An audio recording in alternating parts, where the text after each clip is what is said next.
అసలు కేసీఆర్ గారి గురించి మాట్లాడతాడు నిన్న. సరే నన్నంటే తిట్టినావు, నీకంటే వయసులో చిన్ననే కాబట్టి పడతా అనుకో. కేసీఆర్ గురించి మాట్లాడతావు, ఎంత ధైర్యం నీకు? నాకు అర్థం కాక అడుగుతా, ఏం తప్పు చేసిండు కేసీఆర్ గారు?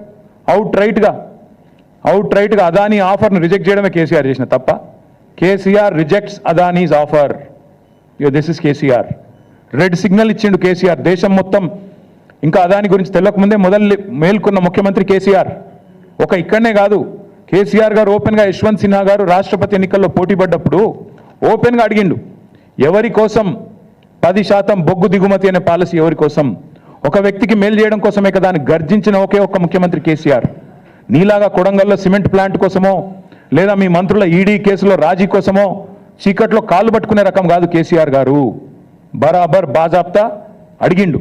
నువ్వు బ్యాగులు మోసిన దొంగవు కాబట్టి అదే బురద మా మీద ఊస్తా, నువ్వు చేసే లుచ్చా పనులు ప్రపంచమంతా చేస్తుంది, నీలాగా గౌతమ్ బాయ్ అని చిల్లర పనులు చేసుకుంటూ ఆయన చుట్టూ తిరిగి మస్కా కొట్టే టైపు మేం కాదు.